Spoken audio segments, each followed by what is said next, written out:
the teaching is kind of confusing because it's woven with what exists and what doesn't exist. And when you weave those two together, you're not so sure which thread is which. And so then let's just take some parameters of non-duality teaching. And for instance, one might be that the self doesn't really exist because it existentially, in other words, it exists as a thought, woven together with some things that don't exist as if they do, and some things that seem to exist and said that they don't. It's a huge, huge confusion, you know.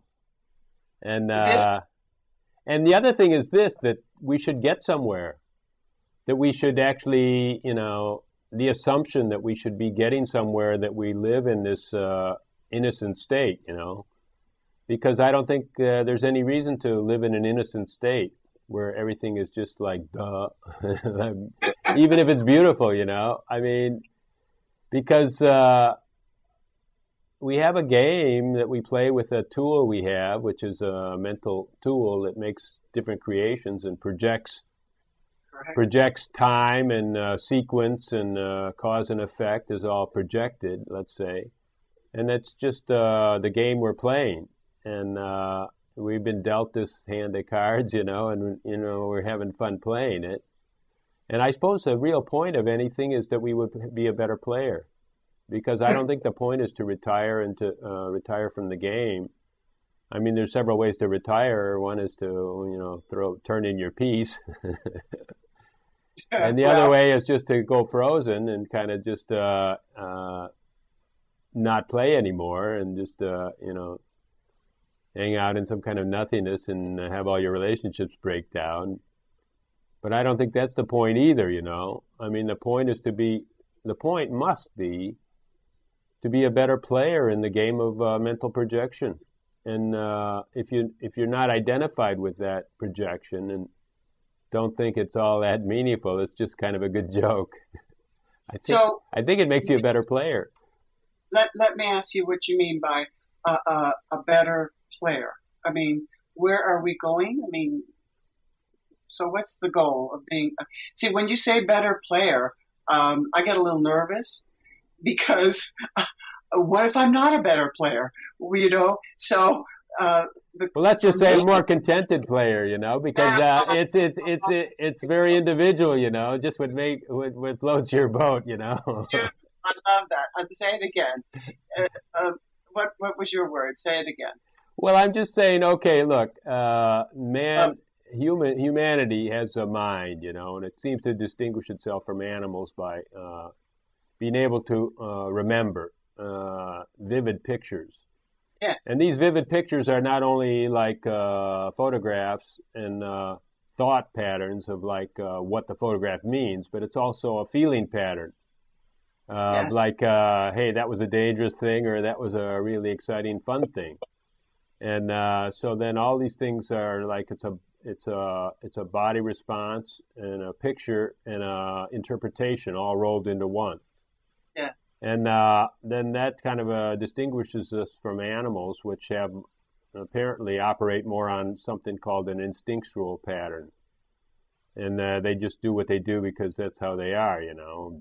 Ducks fly north in the summer and south in the winter or something like that. And really, they probably don't, you know, have any great feelings that this is a good thing or a bad thing. And they just do it. And I don't know, you know, because they had some teaching traditions. It's called neti, right? I'm not this, I'm not that. Okay, so then I'm not this, I'm not that. It could be two ways. One way is like I just lost interest, you know, like, oh my, you know, I'm not a piece of cement on the sidewalk. I mean, I lose interest in it. I walk on it every day, but I don't really, really get involved with it. I just lost interest. Neti, I'm not that. Or another way is to try to push that cement away, you know, like, oh, mind, I'm not a mind. I got to push it away, you know. Somehow I got to get away from it. I've got to escape it. Kill the ego, you know. And that kind of neti, I think, is very damaging.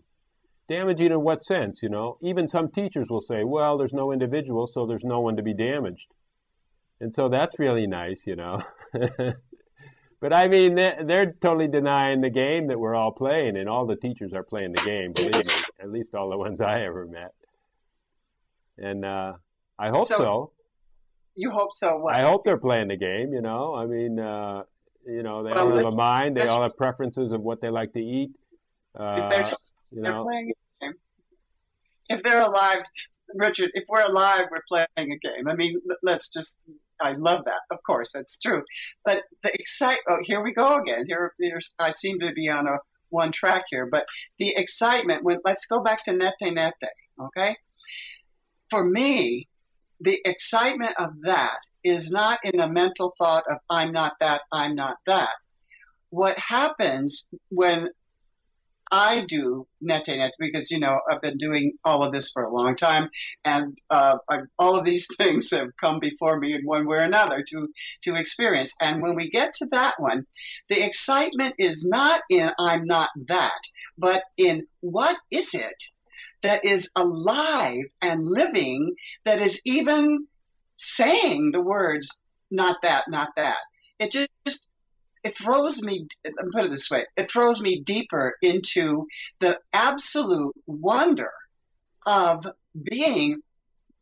Look, Richard, to me, and this may be too outrageous, but I think that God, if you want to call it that, the divine, whatever, played an incredible game by hiding itself in everything. That's why we can't find it in a particular place, because it's in everything. And so even in saying nete, it's in those words itself. You know, the fact that I'm saying it is the hidden wonder. So to me, it's all of it.